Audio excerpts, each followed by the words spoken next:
Alors bonjour les poissons, bienvenue pour ce taroscope de juin 2020 pour les énergies poissons, les soleils et lune en poisson ou l'ascendant poisson. Alors je vais donc vous montrer l'astrologie pour le mois de juin. Les phrases que j'ai notées, on parle de... Attendez 2 secondes. Alors excusez-moi. Alors j'en étais donc au poisson. Alors, le signe du poisson pour ce horoscope, c'est ici, à l'opposé de l'ascendant, donc on dit au descendant, avec Neptune, toujours en poisson, Mars, qui est arrivé en poisson, et Cérès, qui est une astéroïde de la santé et du bien-être. Alors, qu'est-ce que j'ai noté au poisson? Donc, on a Cérès conjoint Mars, qui indique en poisson qu'il y a une revitalisation du bien-être. Et aussi, on peut parler aussi, pour certains, de perte de vitalité. Alors, je dis perte de vitalité parce qu'en fait, tout ça se situe en maison 6, la maison de la santé, en opposition à l'ascendant et proche de Neptune. Ça peut avoir tendance en poisson à faire baisser la vitalité, hein. C'est à double tranchant, hein. Ou vous êtes, ou vous revitalisez, ou alors vous avez une perte de vitalité. Euh, c'est aussi lié au fait que ce groupe Mars-Cérès soit en carré au Soleil, hein, que je vois une baisse possible de vitalité pour le mois de juin. On a aussi, qui va dans le même sens, Jupiter, hein, qui est en semi-carré à Cérès et Mars. Et donc ça peut donner des grosses fluctuations énergétiques, voire de la fébrilité. On ne se sent pas très soutenu par Jupiter, qui est une planète d'abondance, d'expansion. Donc ça peut créer chez les poissons voilà, une grosse fluctuation énergétique, fébrilité. J'ai noté aussi travail sur ses intuitions, parce qu'on a aussi la Lune, ici, qui est en quinconce à Mars-Cérès. Donc la Lune en quinconce peut me parler de quelque chose de manière... le quinconce, c'est souvent inconscient. Donc quand je vois Lune et Mars, je vois plutôt un travail inconscient sur les énergies, sur les intuitions par exemple. Donc on met en place ces intuitions, en tout cas, on les fait, on les expérimente de manière plus ou moins inconsciente. Donc c'est pour ça que je parle de travail, hein. Travail des intuitions. Voilà, donc là j'ai fini avec la partie astrologie. Je vais continuer avec le tirage de cartes. Alors, les énergies en toile de fond que j'ai tirées pour vous les poissons, ça parle avec le chakra du plexus solaire d'amour propre. Donc, on parle d'assurance, d'estime de soi, de confiance en soi et de fierté. Donc, on vous dit de vous respecter tel que vous êtes. On vous dit d'émaner ce qu'il y a le plus unique en vous, hein. D'accepter justement qui vous êtes comme vous êtes, c'est-à-dire toutes les petites subtilités, les petites imperfections font de vous l'être unique que vous êtes, hein. Au contraire, enrichissez-vous de vos imperfections pour vous dépareiller de la norme et d'être vraiment unique, hein. Ça, c'est la grande idée de cette carte. Donc, retrouver l'estime de soi, la confiance en soi, donc de développer votre amour propre, hein, votre faculté de briller aussi, de vous identifier, de vous désidentifier de la masse et vous de devenir vraiment de sortir du lot, quoi, hein. On vous dit vraiment de retrouver votre, votre force intérieure qui vous rend unique. Et c'est paradoxal parce qu'en là, avec la carte du Tao, on vous dit de laisser couler la vie. C'est-à-dire à la fois, si la vie vous porte à sortir du lot, laissez faire les choses. Même si les poissons, je sais que c'est des signes qui n'ont pas tendance à vouloir sortir du lot parce que c'est toujours les poissons, ils se mettent dans le groupe pour pouvoir passer inaperçus et ne pas se mettre en avant. Là, on vous dit, au contraire, si le flot de la vie vous emmène vers le fait de sortir du lot, ben, laissez faire le flot de la vie. Laissez-vous porter et ne luttez pas contre la puissance du destin. Laissez-vous porter et peut-être que tout ça va se mettre en place de lui-même. Hein, l'assurance, la confiance en soi, tout ça va se mettre en place en tout cas. Ça va se mettre en place tout seul pour les poissons en tout cas. Vous êtes entouré d'une force très, très puissante. En même temps, on vous dit que vous allez passer aussi à un autre niveau supérieur de votre élévation spirituelle. Il y a quelque chose avec le Tao qui est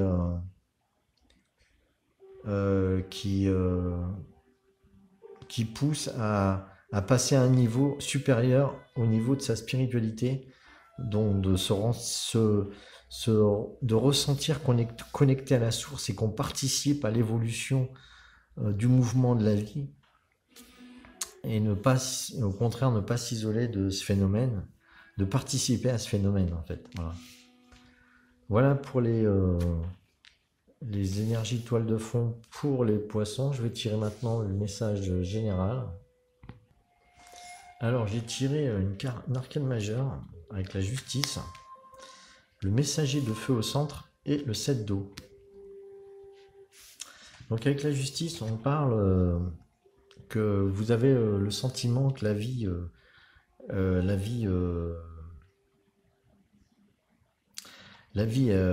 a une évolution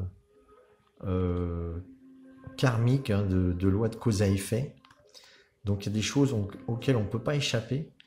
Donc la justice, hein, moi quand je vois cette justice, je ne parle pas de justice humaine, hein, il y a une justice divine qui est là, qui agit sur l'humain et l'humain lui-même agit par rapport à cette justice divine, même s'il y a une justice humaine qui est vraiment imparfaite. La justice divine, elle, est parfaite puisque c'est la justice de l'univers. Donc l'univers fait en sorte que tout se passe, tout se déroule normalement pour l'univers, pour lui-même. Tout se déroule normalement et chaque chose arrive en son temps. Hein. Et à un moment donné, c'est le temps pour vous les poissons de prendre conscience de ce phénomène. Donc il y a quelque chose le karma va s'activer pour vous, donc quelque chose va se passer, vous ne pourrez pas échapper à ce qui va se passer pour le mois de juin en tout cas. Le messager de feu, c'est qu'est-ce qui va se mettre en route, on parle de messager de feu, donc il y a quelque chose au niveau de votre créativité, vous allez devoir transmettre quelque chose de créatif au monde. Hein, il y a quelque chose qui va s'activer dans votre créativité. Vous allez avoir peut-être une passion, une nouvelle passion qui va surgir, une nouvelle façon de ressentir la vie comme quelque chose d'exaltant. Hein. Il y a une forme d'exaltation qui va arriver.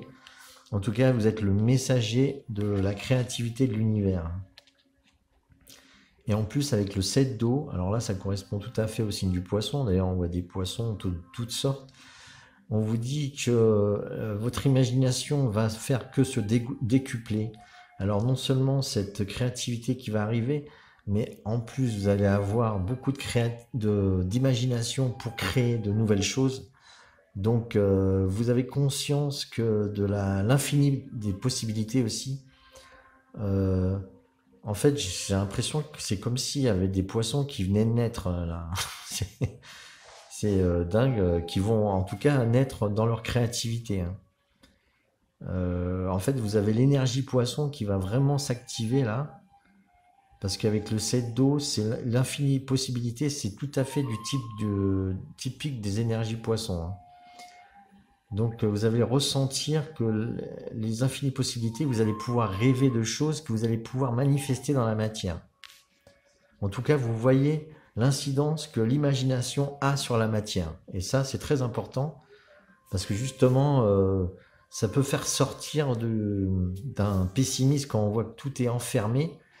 Justement, là, vous voyez que les choses magiques entrent en place, c'est-à-dire quand vous imaginez quelque chose et que ça se passe, il y a la magie se met en place, la magie de la vie, et du coup, ça vous ouvre vraiment beaucoup de perspectives pour évoluer dans la vie en général, hein, et pour votre vie en particulier. Voilà pour les énergies générales pour vous les poissons. On va continuer avec le sentimental. Alors c'est très drôle parce que là je vois un drôle de tirage. Je vais vous dire comment j'interprète ça.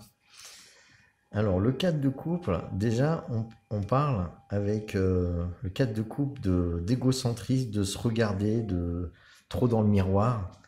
Du coup ça doit développer un sentiment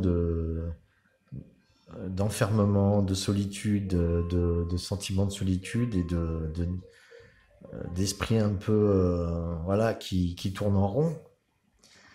Et peut-être c'est un état intérieur qui vous fait pas trop plaisir au niveau sentimental.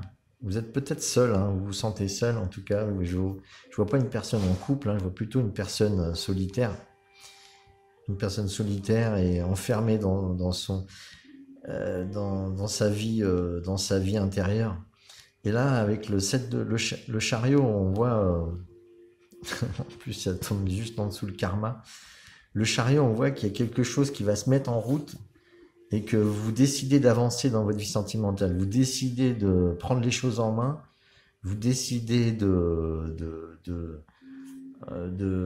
ménager les contraires pour aller de l'avant, hein. Donc vous décidez de vous mettre en route, d'aller de l'avant dans votre vie sentimentale.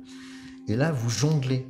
En fait, là, avec le 2 de Pentacle, c'est le jongleur qui arrive à justement jongler avec les opposés ou avec les choses contraires. Et on voit que vous essayez de jongler dans votre vie entre ce que vous maîtrisez et ce que vous ne maîtrisez pas. Donc la matière et puis peut-être l'esprit. En tout cas, des choses, vous arrivez à vouloir, enfin vous voulez jongler avec, hein. En tout cas, il y a cette envie de jongler entre des opposés. Moi, je vois des choses contraires. Et ces choses contraires, apparemment, elles se manifestent là. C'est le 10 d'épée, c'est-à-dire que c'est la désolation, la ruine, toute cette visualisation de ce que vous pouvez atteindre dans vos sentiments, hein, des états intérieurs très, très, très durs et négatifs. Et il y a aussi le 6 de bâton derrière, c'est cette victoire. Et en fait, vous jonglez certainement entre réussir une vie sentimentale ou un gros échec sentimental. Vous êtes là-dedans. Vous êtes dans la fluctuation de ces deux événements qui peuvent se produire, hein, et vous êtes dans l'entre-deux. En fait, c'est à vous de choisir si vous voulez, si vous visualisez, parce que là, c'est vous qui créez votre vie, en fait, avec l'infinie possibilité, hein, dans le tirage général. C'est vous qui choisissez de vous retrouver ou dans un échec total ou dans une victoire dans votre vie sentimentale. Donc c'est à vous de reconnaître la puissance de votre visualisation, de vos rêves et de ce que vous voulez atteindre. En fait, si vous voyez que vous pouvez, c'est vous qui choisissez votre destin, c'est vous qui choisirez ou votre destin d'échec ou votre destin de réussite. Donc tout dépend que de vous. C'est ça, moi, ce que je vois dans ce tirage. Tout dépend de vous, c'est à vous comment vous interprétez les choses. Et si vous interprétez de manière positive, les choses vont faire qu'aller bien au niveau sentimental. Si vous interprétez de manière négative, il n'y aura jamais rien qui va marcher.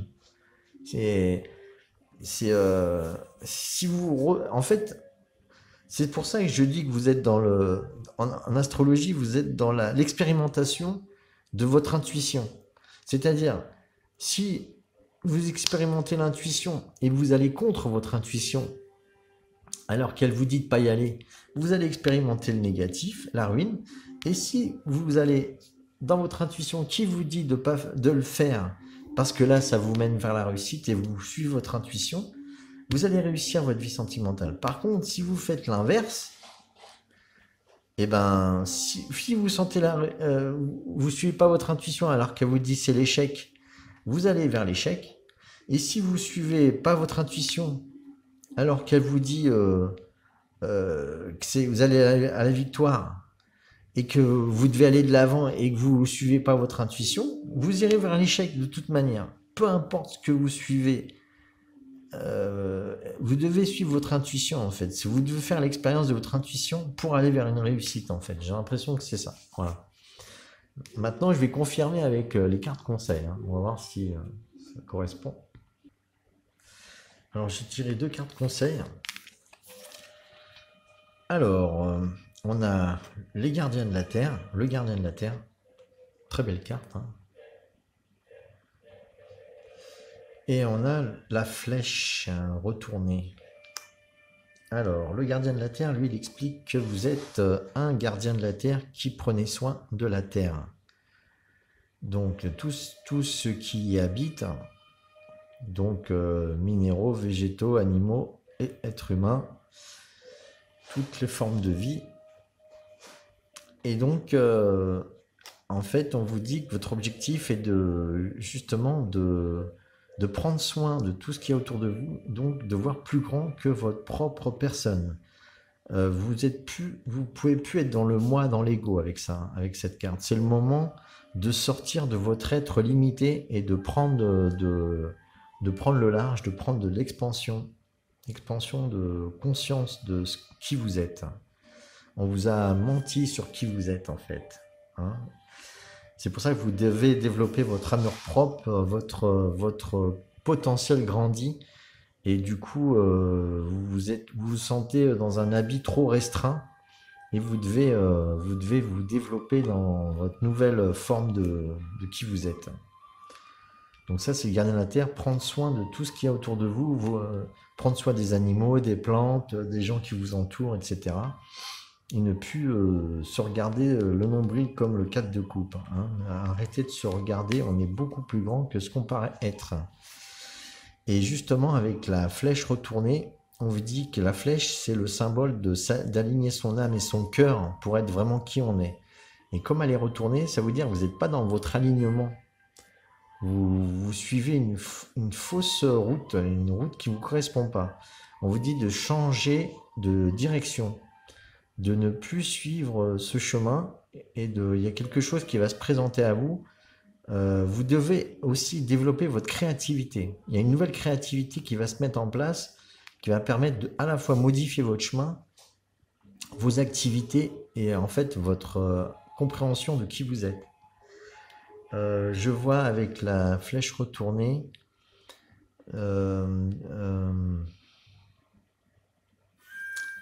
qu'il faut cesser l'activité dans laquelle vous êtes. Hein, vous devez prendre une autre route et vous êtes obstiné. Hein, vous avez été obstiné. On vous a vraiment menti sur à la fois qui vous êtes et sur où vous allez. Vous n'êtes vraiment pas à votre place. Donc là, à un moment donné, il va falloir tout reprendre à zéro. C'est pour ça que le karma arrive avec la justice. Vous devez tout reprendre à zéro et refaire un bilan de votre vie là et de reprendre un nouveau chemin. Et avec le messager de feu, vous allez avoir la lumière. Vous voyez cette couronne de lumière.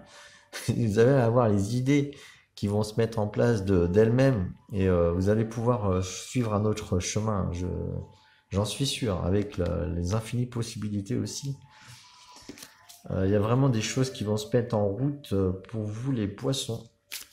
Je tire une dernière carte, c'est la seule vraiment carte que je tire. Voilà.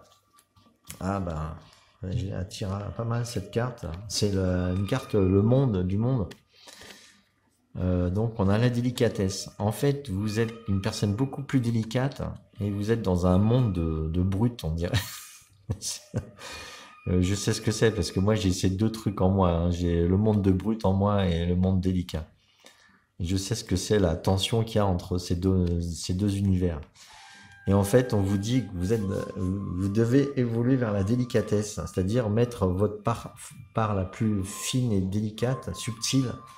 Votre part la plus subtile, vous devez la mettre en œuvre maintenant. Ne pas vous laisser bousiller votre délicatesse par de la vulgarité, par des choses grossières. Même si elles sont là, de toute façon, c'est les choses de base, la base, elle sera toujours là, hein. Il faut composer avec, mais par contre, faut prendre conscience de votre délicatesse. Et pour vous ouvrir au monde davantage, pour être vraiment qui vous êtes, parce que le monde, c'est l'ouverture au monde. Le corps en extase, l'âme en émoi, le cœur en joie, elle appelle la poésie de l'esprit. Vous devez à la fois faire vibrer toutes les parties de votre corps, hein, par le corps en extase, l'âme en émoi, enfin chaque chose doit être à sa place, hein. L'esprit, vous devez nourrir votre esprit avec la délicatesse et la poésie, les choses subtiles, ça c'est l'esprit. Le corps, lui, c'est tout ce qui correspond aux choses de la terre, quoi.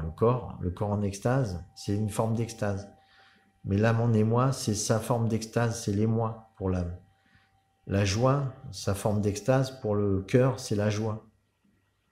Et pour l'esprit, pour la chose la plus élevée qui puisse être au niveau de qui on est, notre part divine,